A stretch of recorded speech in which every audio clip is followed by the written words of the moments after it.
The night was supposed to be uneventful.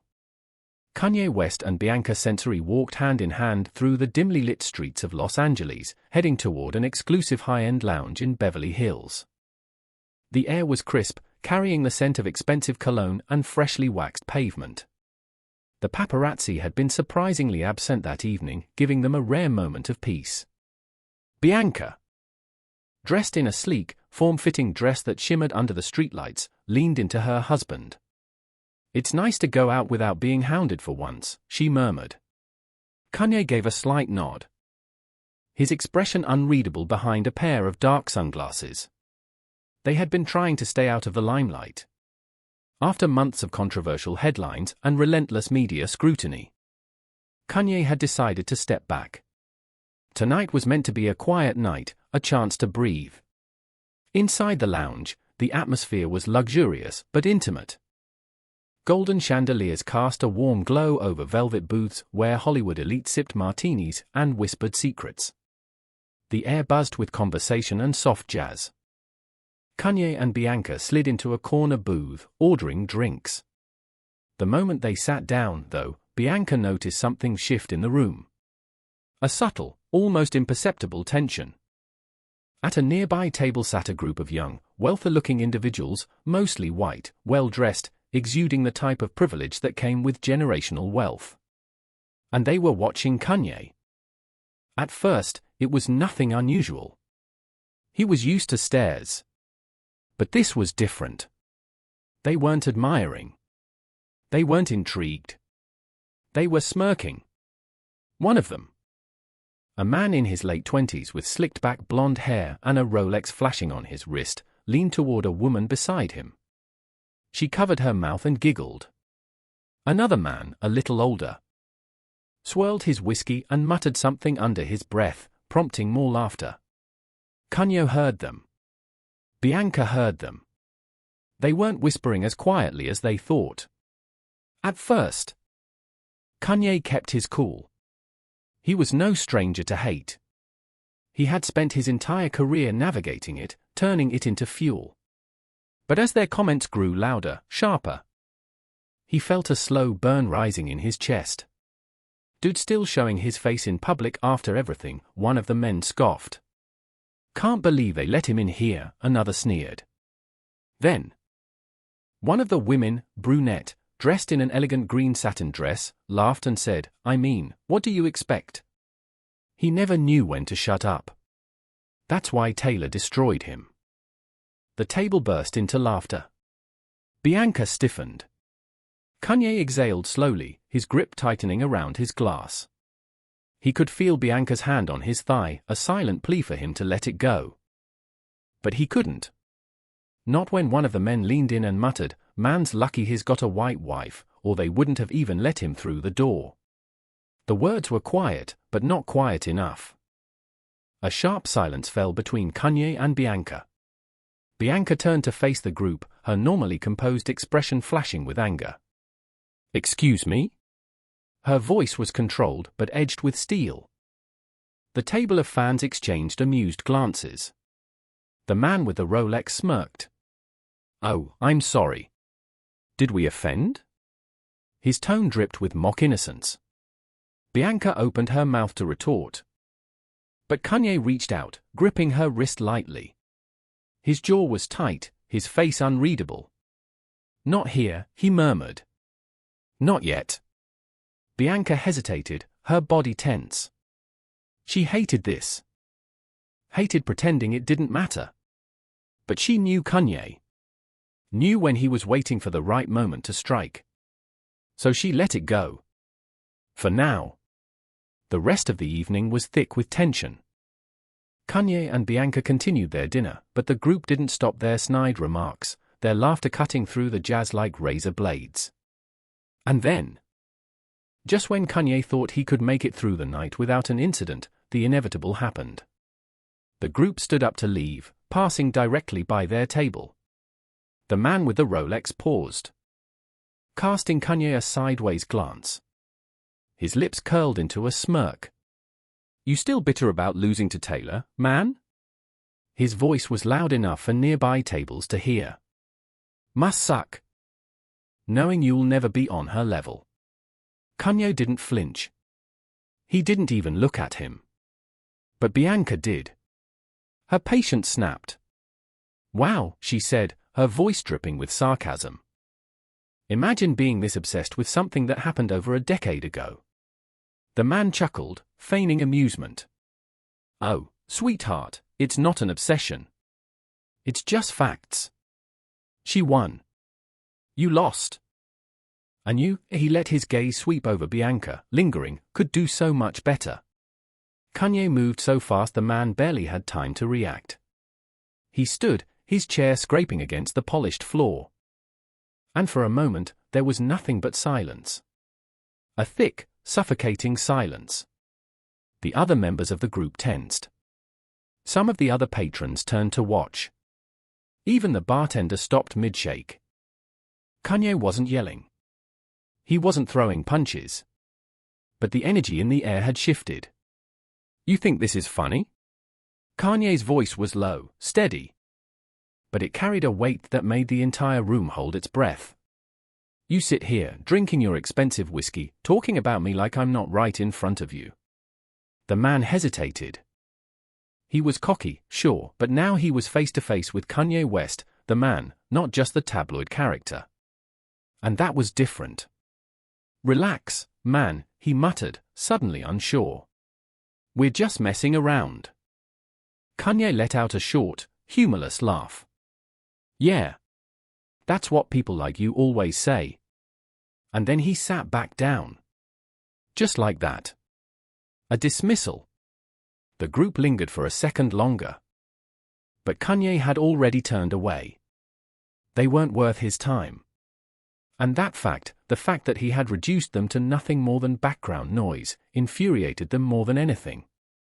As they walked away, one of them, emboldened by distance, muttered, "Fucking arrogant." Kanye ignored it. But Bianca didn't. She threw her drink. The glass shattered at their feet. Amber liquid splashing across the pristine floor. Gasps erupted around the room. The man whirled back, stunned. "Are you serious?"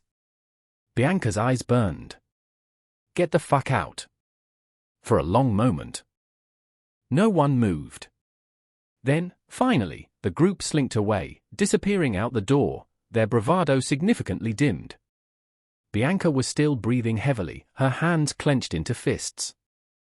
Kanye reached out, his fingers grazing hers. "That was a good drink," he murmured. She exhaled a sharp laugh. "I'll buy you another." The night wasn't over. And neither was this. Because outside, beyond the sanctuary of the lounge, the real storm was waiting. A storm that would test not just Kanye and Bianca, but the very fabric of the world they lived in. The cold air hit them as soon as Kanye and Bianca stepped outside. The world beyond the lounge was quieter, but the energy from inside still clung to them like static before a lightning strike. Bianca's heart was still racing, her fingers trembling from the adrenaline of throwing that drink. She knew they had just walked away from a situation that could have turned ugly, but something told her it wasn't over. Kanye pulled his sunglasses off and rubbed his forehead. "That was a whole mess," he muttered. Bianca let out a dry laugh. "Yeah? You think?" Kanye glanced at her, his lips twitching. He loved that about her. Even in the middle of chaos, Bianca never backed down. But he could see the way her shoulders were still tense, the way she kept glancing over her shoulder. "They're gone," he assured her. She nodded, but something about the night still felt off. And she was right. They had only made it halfway down the block when they heard the footsteps. Slow at first. Then quicker. Bianca instinctively moved closer to Kanye. Her heels clicking faster on the pavement. Then, laughter. The same cruel, mocking laughter from the lounge. Kanye exhaled sharply. He knew this feeling. Knew it deep in his bones. The shift in the air, the way his heartbeat synced with a fight-or-flight rhythm. He turned. The group from the lounge, 5 of them, stood at the mouth of the alley behind them. Smirking. waiting. The man with the Rolex stepped forward. His suit jacket was gone now, his sleeves rolled up. You embarrassed us back there, he said casually, as if they were discussing the weather. That wasn't cool. Kanye remained still. Then maybe you shouldn't have opened your mouth. The group chuckled. You think you can just walk away, one of the women sneered. Like we're not gonna handle this? Bianca clenched her jaw. Handle what? Your fragile egos? Another man, shorter but broader, cracked his knuckles. Nah, sweetheart. Just gotta teach you both a lesson. His gaze darkened. Especially you. Kanye moved before he even realized it, stepping in front of Bianca, blocking her from their view. Don't. His voice was low. A warning. But they had already made up their minds. One of them lunged. Kanye barely had time to react before a fist came flying toward him. He ducked, but another guy swung from the side, catching him in the ribs. Pain exploded through his side. Bianca screamed. Kanye! He staggered back, but years of survival instinct kicked in. He threw a punch, landing it squarely on the Rolex guy's jaw. The man stumbled, cursing, but another grabbed Kanye from behind, locking his arms. Bianca tried to run, but a woman grabbed her wrist, yanking her back. Where do you think you're going? She hissed. Bianca twisted, slamming her heel down on the woman's foot. A yelp of pain. Another man grabbed her, shoving her against the alley wall. Bianca gasped as her back hit the bricks. The cold seeped through her dress, but fear burned hotter in her veins. Let her go! Kanye shouted, struggling against the men holding him. The Rolex guy wiped blood from his lip and smirked. Or what? He stepped toward Bianca. She kicked out, but he caught her leg, shoving her harder against the wall. His hand brushed against the strap of her dress. Damn! Even better up close. Bianca's blood ran cold. Kanye saw red. You fucking touch her, and I swear to God. The group laughed. They thought they were untouchable. They thought they could do whatever they wanted. Then, a voice. A sharp, furious voice. What the hell is going on here? The laughter died instantly. And just like that, the entire balance shifted. Because standing at the entrance of the alley, bathed in the glow of the streetlights, was Taylor Swift. The silence that followed was deafening. Taylor Swift, dressed in an elegant white coat, her blonde hair catching the light, looked absolutely furious.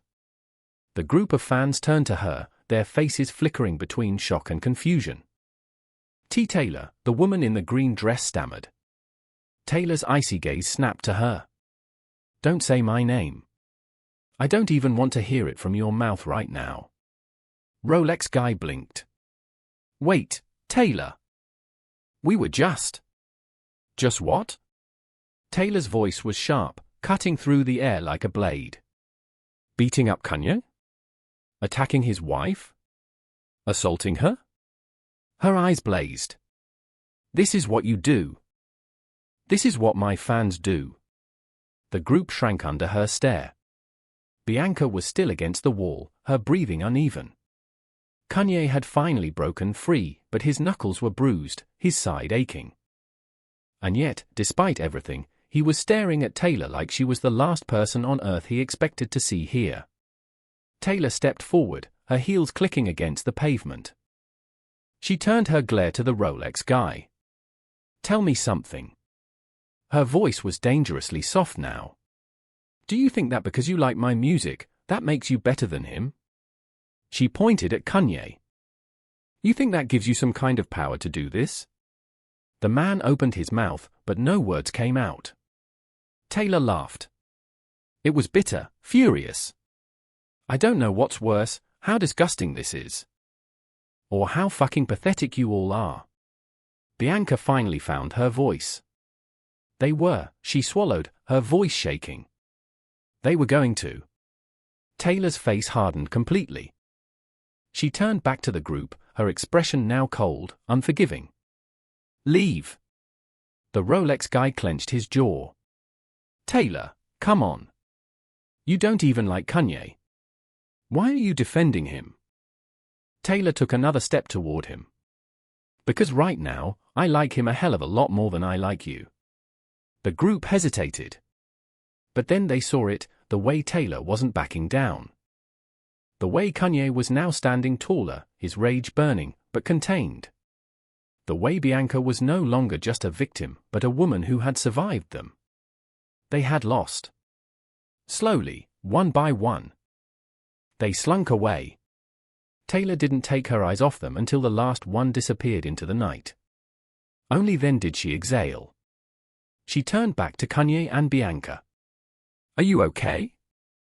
Kanye was still staring at her. Not with gratitude, not with hatred. Just disbelief. "Why are you here?" His voice was hoarse. Taylor gave a small, exhausted smile. "Saving your ass, apparently." Bianca let out a breathless, shaky laugh. And in that moment, for the first time in over a decade, Kanye and Taylor stood side by side. Not as enemies, but as something else. Something stronger. Because tonight, something bigger than their history had happened. A line had been drawn. And the world would never be the same again. The city didn't sleep that night. Not after what happened in that alley. Kanye, Bianca, and Taylor had barely left the scene before the first whispers started spreading. By the time they reached a safe place, Taylor's private hotel suite overlooking Los Angeles, the internet was already on fire. The lounge security cameras had caught everything. And someone had leaked it. The video was everywhere. The attack. The fight. The way Taylor had stepped in, her voice ringing with fury. And now, the entire world was watching. Bianca sat on the plush hotel couch, still shaken, staring at her phone as the notifications poured in. She swallowed hard. The images on her screen felt surreal, like watching a movie about someone else's life. She looked over at Kanye. He was pacing, shirt slightly torn from the scuffle, bruises forming along his ribs. But his mind wasn't on the pain. His eyes were distant, his thoughts elsewhere. Taylor sat across from them, sipping a glass of water. Her expression was unreadable. Finally, Kanye broke the silence. "You didn't have to do that." His voice was low. Taylor set her glass down carefully. "Yes, I did." Kanye shook his head. "You could have just walked away." Taylor's gaze was sharp. "And let them do that to you?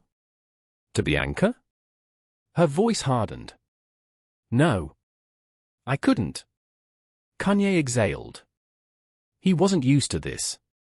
Not from her. For years. Their names had been locked in battle, two opposing forces in the industry, feeding off controversy and resentment. And yet, tonight, she had saved them. Bianca finally spoke. Her voice soft but steady. "If you hadn't shown up, I don't know what would have happened." Taylor's jaw clenched. "I do." The room fell silent again. Then, Bianca's phone buzzed violently. Her heart jumped as she looked down. Breaking news, Kanye West and wife assaulted by racist fans, Taylor Swift intervenes. Her stomach twisted. It was out there now. Everything. And the fallout was going to be massive. The internet exploded. News outlets scrambled for statements. Fans clashed in comment sections, torn between shock, rage, and denial. Kanye's loyal supporters demanded justice.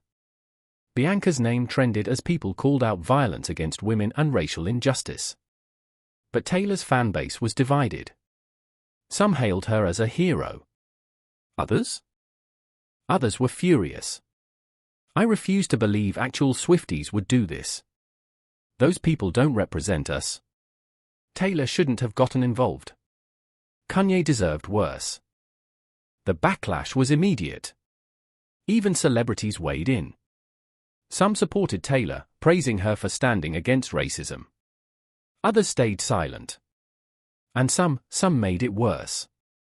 A video surfaced. The same group of attackers. But this time, they weren't in an alley. They were on a podcast, one recorded before the attack. And they were laughing. Mocking Kanye. Calling Bianca a trophy. Saying, Taylor doesn't even like him. We're just doing what she would if she could. The internet lost its mind. The reality became undeniable. They had done this believing they were defending Taylor. And suddenly, Taylor's name wasn't just in the headlines as a hero. She was being blamed. Taylor Swift needs to answer for her toxic fan base. Is this what her music inspires? Did she do enough to stop this? Taylor sat stiffly in her suite, scrolling through the storm on her phone. The weight of it all pressed down on her chest. This wasn't new. She'd been criticized before. But this? This was different. This wasn't just about a fan war. This was about racism. Hate. Real violence. Bianca, sitting beside her, finally spoke. What are you going to do? Taylor looked up. Her fingers tightened around her phone. I'm going to say something. Taylor didn't just tweet. She went live. The screen flickered on, revealing her face, pale, serious, determined. I need to say something. And I need you all to listen. Her voice was steady. Controlled. What happened last night was disgusting. Inexcusable. And the fact that those people did it in my name? She exhaled sharply. It makes me sick. She let the weight of her words settle before continuing. I don't care if you've bought every album I've ever made. If you support racism, violence, or the idea that Kanye West, or anyone, ***, deserves to be hurt because of our past, then you are not my fan. And I don't want your support.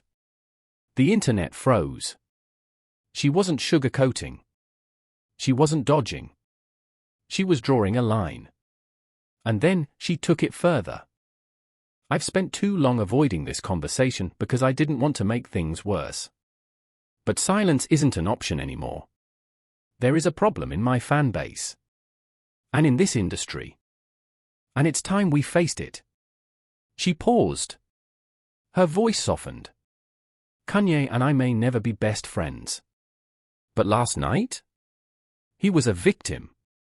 Bianca was a victim. And no one deserves what happened to them. She held the camera's gaze. And if you have a problem with me saying that, then unfollow me. Right now. She ended the stream. The fallout was instant. Taylor's statement sent shockwaves through Hollywood. Some praised her. Some stayed silent. Some, especially those who had profited from fanning the flames between her and Kanye, were livid. But the biggest reaction came from Kanye. That night, he tweeted, just one thing. Respect. And the internet broke again. In Taylor's suite, the three of them sat in stunned silence. The war had changed. The story wasn't about a feud anymore. It was about accountability. Racism. The culture they had all helped build, and the chance to fix it. Taylor looked at Kanye. So, what now? Kanye leaned back, staring at the ceiling. He let out a slow breath. Then, finally, he looked at her. We changed the game. The morning after Taylor's live stream, the world felt different. A shift had begun. A reckoning. The industry was awake now, forced to confront the ugly truth that had festered beneath the glitz and glamour for years. It wasn't just about Kanye anymore. It was about everything.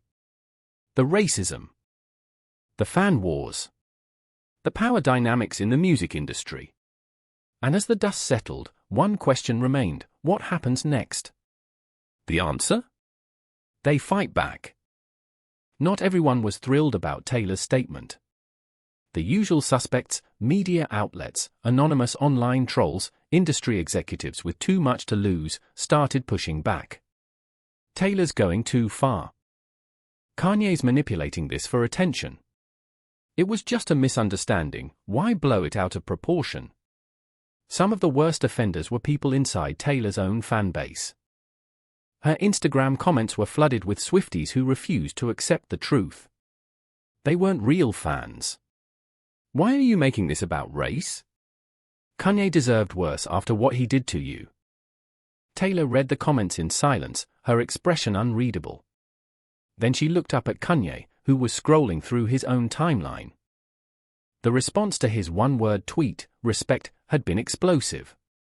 Some fans saw it as a historic moment of unity. Others? They saw it as betrayal.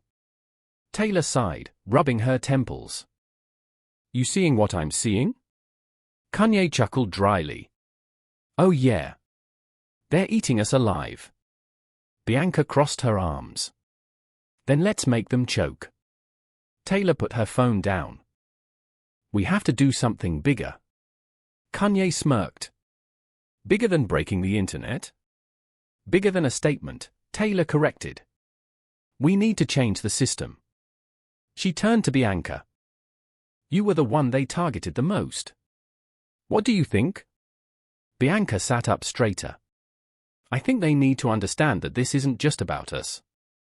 It's about the culture they've created. Taylor nodded. Then we don't just tell them. We show them. Kanye raised an eyebrow. You got something in mind, Blondie? Taylor smirked. Yeah. A movement. Within 48 hours. Something unprecedented happened. Taylor, Kanye, and Bianca joined forces to launch the Reckoning Initiative, a public, industry-wide campaign aimed at dismantling racial bias and toxicity in music fandoms. It wasn't just a press statement. It was a declaration of war. They called out media manipulation, industry bias, the way fans were weaponized against black artists, especially when they challenged the status quo. And most importantly, they named names. Specific journalists, influencers, executives who had profited from turning them against each other for over a decade. The music industry erupted. Some supported the movement instantly. Others? They fought back. Hard. Within hours, major corporations started pulling strings. A leaked story accused Kanye of staging the attack for publicity. Debunked immediately. An anonymous exec told Rolling Stone that Taylor was alienating her fanbase and would regret it. She doubled down. A smear campaign targeted Bianca, painting her as a gold digger, a liar, a manipulator. The racism was blatant. And this time? People were watching, listening, and they weren't letting it slide. The Reckoning Initiative gained more support than its enemies anticipated. Celebrities who had stayed silent on racial issues for years suddenly found themselves forced to pick a side. Some did the right thing. Others exposed themselves as part of the problem. The culture war exploded. The backlash from the higher-ups was ruthless. Kanye's music faced quiet blacklisting from certain streaming platforms. Bianca's past was dug through and dissected in the media. And Taylor? She was warned. One of her oldest industry contacts called her directly. A powerful exec. You don't understand the mess you're making, the voice on the other end said. I understand just fine, Taylor replied coldly. There was a pause. Then, if you keep this up, we will bury you. Taylor exhaled slowly, gripping her phone. And then she said the words that would change everything. Try me. She hung up and went straight to Kanye and Bianca. We take this all the way. Kanye grinned. Now you're talking. Taylor, Kanye, and Bianca went nuclear. They gathered evidence, years of media manipulation, executives pushing narratives that fueled racial divides, labels profiting off of fan wars. They exposed it all. And then they took it public. A joint press conference. Live-streamed. Unfiltered. No PR teams. Just them. Taylor spoke first. Then Bianca. Then Kanye. They laid it all bare. And the world listened. The industry had no defense. Because for the first time, the truth was louder than the lies. The movement couldn't be stopped. More artists spoke out. Labels were forced to change tactics. Executives stepped down. And the fans? They changed. The toxic faction shrank. The conversations evolved. People who had blindly followed industry narratives started to question everything. It wasn't perfect. But it was progress. And as Kanye, Bianca, and Taylor stood on that stage, looking out at a world that had finally woken up, they knew. This was just the beginning. A year had passed. The world was not the same. The Reckoning Initiative had changed everything. The music industry, the fan culture, the media, all of it had been forced to evolve. But the war wasn't over. And for Kanye, Bianca, and Taylor, the question remained, had they done enough? The fallout from the Reckoning Initiative had been seismic. Pushpin major music labels were forced to publicly address the racial bias in their marketing, contracts, and hiring. Some executives resigned. Others fought tooth and nail to keep their power, but the pressure didn't let up. Pushpin the media industry changed, too. No more reckless narrative crafting that pitted artists against each other based on race, gender, or old feuds. No more dog-whistling headlines designed to incite fan wars. Pushpin fan culture had undergone a revolution. The toxic factions? Exposed and isolated. Swifties who had once blindly worshipped Taylor without question started to self-reflect. Kanye's fans, too, began re-examining their own biases. Pushpin artists, especially black artists, spoke out like never before. Conversations about race, exploitation, and fan manipulation became mainstream. It wasn't just about Kanye or Taylor anymore. It was about everyone. But there was still one more battle left to fight. Despite everything, Kanye still had unfinished business. Yes, the industry had changed. Yes, the fan culture had shifted. But one thing remained. His reputation. For years, Kanye had been villainized, misunderstood, misquoted, and weaponized against himself. And now? Now, he had a chance to rewrite the narrative. The same media that once demonized him was now forced to acknowledge the role they played in fueling racial bias. The same fans who had turned on him after past controversies began to reconsider the full story. And Kanye? He made sure his comeback was undeniable. Fire new music, raw and unfiltered. Addressing the pain, the lessons, the struggle. It topped charts instantly. Fire a documentary, not just about the feud, but about the larger battle he had fought for decades. Fire a foundation in Bianca's name, supporting victims of racially motivated violence. Fire and finally, a public reconciliation. Taylor and Kanye. On stage. Together. Not as enemies. Not as competitors.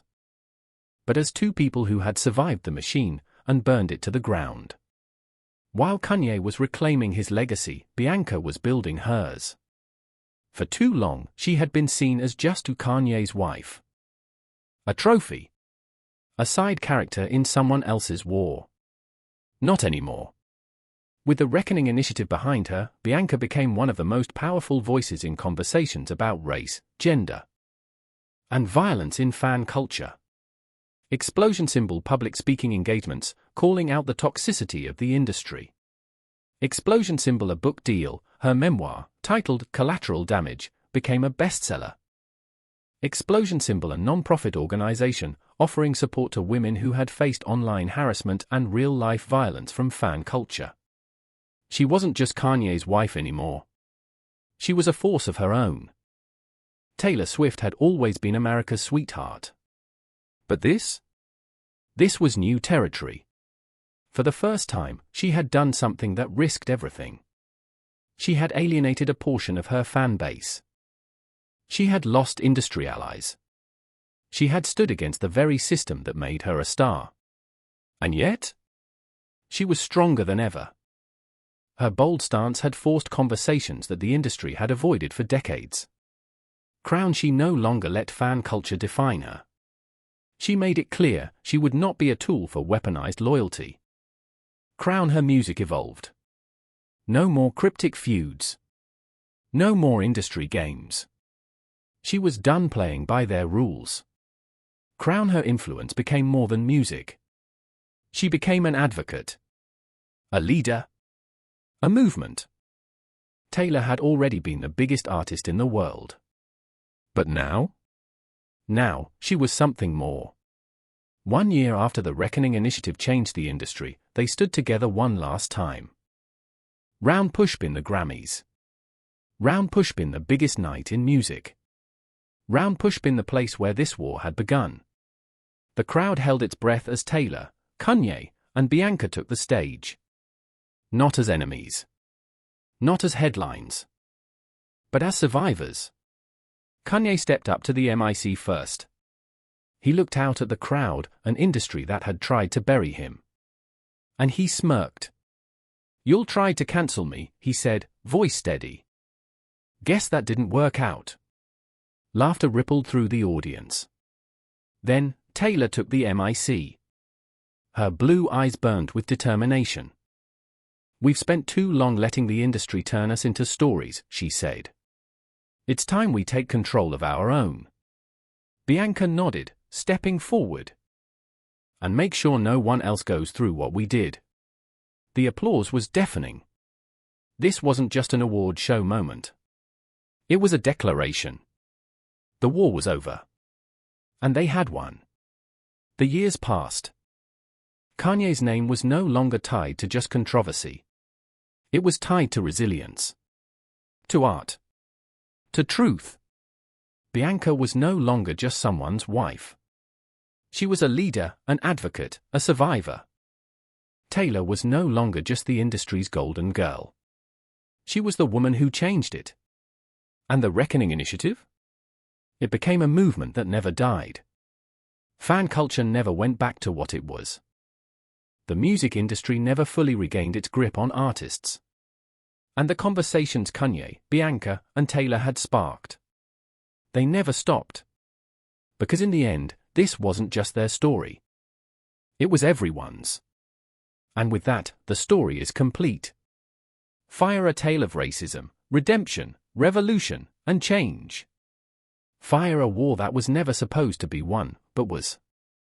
Fire a reminder that even the biggest voices in the industry can be silenced until they decide not to be. This is how history is rewritten. And this is how legends are made. Rocket fire.